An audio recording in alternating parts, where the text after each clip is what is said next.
Frankenstein 7. Chapter 5. It was on a dreary night of November that I beheld the accomplishment of my toils. With an anxiety that almost amounted to agony, I collected the instruments of life around me, that I might infuse a spark of being into the lifeless thing that lay at my feet. It was already 1 in the morning. The rain pattered dismally against the panes, and my candle was nearly burnt out, when, by the glimmer of the half-extinguished light, I saw the dull yellow eye of the creature open. It breathed hard, and a convulsive motion agitated its limbs. How can I describe my emotions at this catastrophe, or how delineate the wretch whom with such infinite pains and care I had endeavored to form? His limbs were in proportion, and I had selected his features as beautiful. Beautiful! Great God! His yellow skin scarcely covered the work of muscles and arteries beneath. His hair was of a lustrous black, and flowing. His teeth of a pearly whiteness. But these luxuriances only formed a more horrid contrast with his watery eyes, that seemed almost of the same color as the dun-white sockets in which they were set, his shriveled complexion and straight black lips. The different accidents of life are not so changeable as the feelings of human nature. I had worked hard for nearly 2 years, for the sole purpose of infusing life into an inanimate body. For this I had deprived myself of rest and health. I had desired it with an ardor that far exceeded moderation. But now that I had finished, the beauty of the dream vanished, and breathless horror and disgust filled my heart.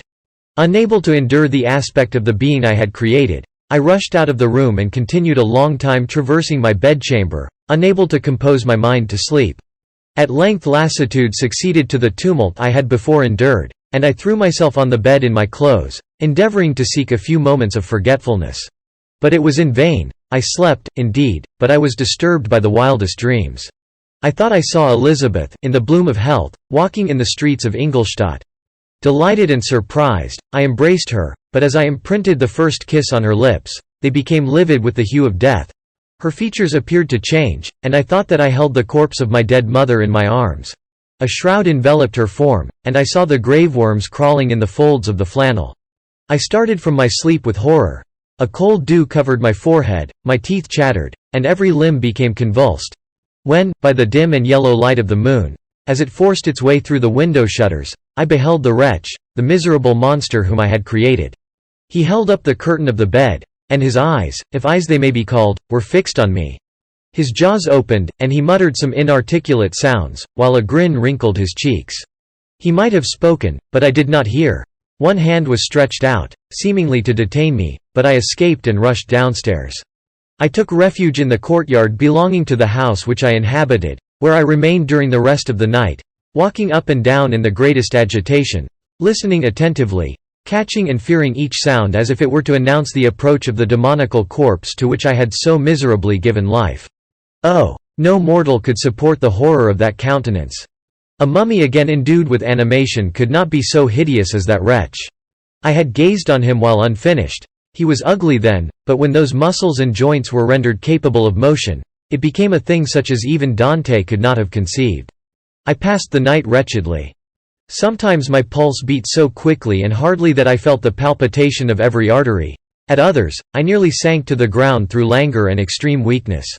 Mingled with this horror, I felt the bitterness of disappointment. Dreams that had been my food and pleasant rest for so long a space were now become a hell to me. And the change was so rapid, the overthrow so complete. Morning, dismal and wet, at length dawned and discovered to my sleepless and aching eyes the church of Ingolstadt, its white steeple and clock, which indicated the 6th hour. The porter opened the gates of the court, which had that night been my asylum, and I issued into the streets, pacing them with quick steps, as if I sought to avoid the wretch whom I feared every turning of the street would present to my view. I did not dare return to the apartment which I inhabited, but felt impelled to hurry on, although drenched by the rain which poured from a black and comfortless sky. I continued walking in this manner for some time, endeavoring by bodily exercise to ease the load that weighed upon my mind.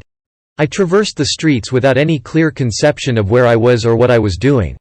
My heart palpitated in the sickness of fear, and I hurried on with irregular steps, not daring to look about me.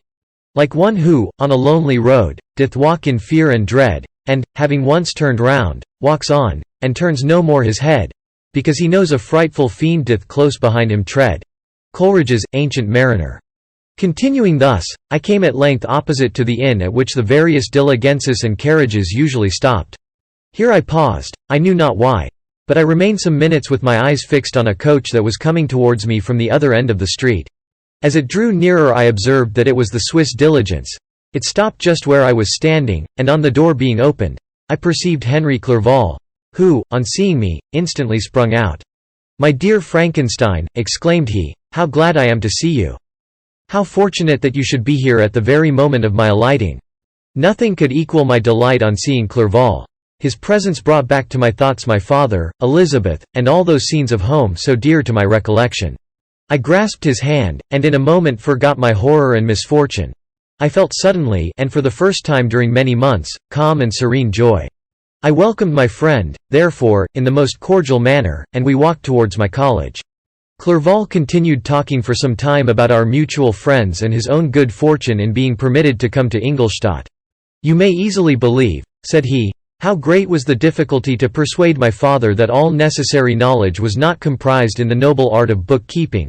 And, indeed, I believe I left him incredulous to the last, for his constant answer to my unwearied entreaties was the same as that of the Dutch schoolmaster in The Vicar of Wakefield. 'I have 10,000 florins a year without Greek. I eat heartily without Greek.'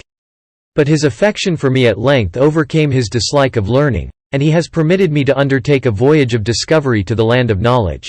It gives me the greatest delight to see you, but tell me how you left my father, brothers, and Elizabeth." "Very well, and very happy, only a little uneasy that they hear from you so seldom. By the by, I mean to lecture you a little upon their account myself. But, my dear Frankenstein," continued he, stopping short and gazing full in my face, "I did not before remark how very ill you appear. So thin and pale. You look as if you had been watching for several nights." "You have guessed right. I have lately been so deeply engaged in one occupation that I have not allowed myself sufficient rest, as you see. But I hope, I sincerely hope, that all these employments are now at an end and that I am at length free." I trembled excessively. I could not endure to think of, and far less to allude to, the occurrences of the preceding night. I walked with a quick pace, and we soon arrived at my college. I then reflected, and the thought made me shiver, that the creature whom I had left in my apartment might still be there, alive and walking about. I dreaded to behold this monster, but I feared still more that Henry should see him.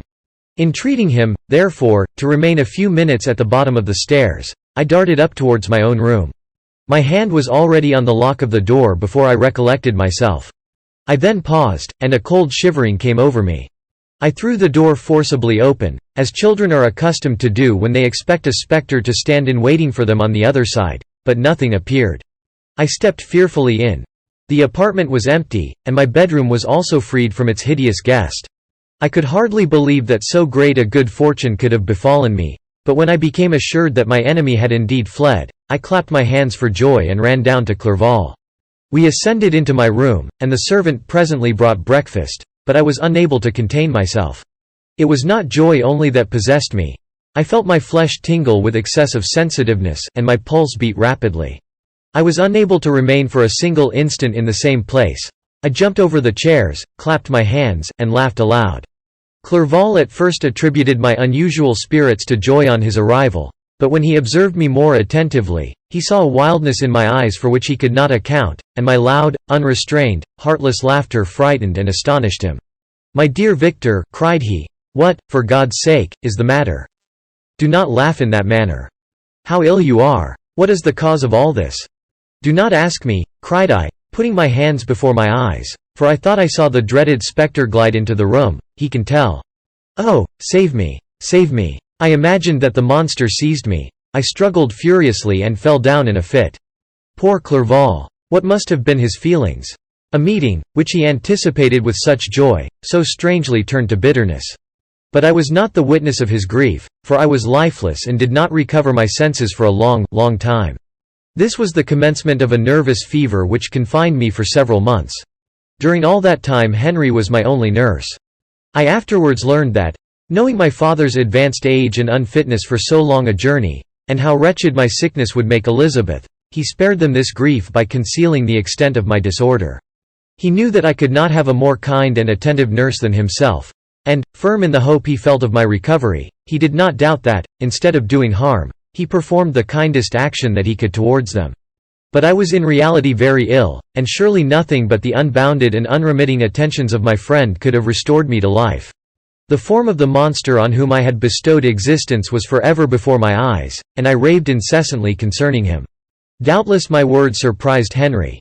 He at first believed them to be the wanderings of my disturbed imagination, but the pertinacity with which I continually recurred to the same subject persuaded him that my disorder indeed owed its origin to some uncommon and terrible event. By very slow degrees, and with frequent relapses that alarmed and grieved my friend, I recovered. I remember the first time I became capable of observing outward objects with any kind of pleasure. I perceived that the fallen leaves had disappeared and that the young buds were shooting forth from the trees that shaded my window. It was a divine spring, and the season contributed greatly to my convalescence. I felt also sentiments of joy and affection revive in my bosom. My gloom disappeared, and in a short time I became as cheerful as before I was attacked by the fatal passion. "Dearest Clerval," exclaimed I, "how kind, how very good you are to me! This whole winter, instead of being spent in study, as you promised yourself, has been consumed in my sick room. How shall I ever repay you? I feel the greatest remorse for the disappointment of which I have been the occasion, but you will forgive me. You will repay me entirely if you do not discompose yourself, but get well as fast as you can. And since you appear in such good spirits, I may speak to you on one subject, may I not?" I trembled. One subject. What could it be? Could he allude to an object on whom I dared not even think? "Compose yourself," said Clerval, who observed my change of color. "I will not mention it if it agitates you. But your father and cousin would be very happy if they received a letter from you in your own handwriting. They hardly know how ill you have been and are uneasy at your long silence. Is that all, my dear Henry? How could you suppose that my first thought would not fly towards those dear, dear friends whom I love and who are so deserving of my love? If this is your present temper, my friend, you will perhaps be glad to see a letter that has been lying here some days for you. It is from your cousin, I believe.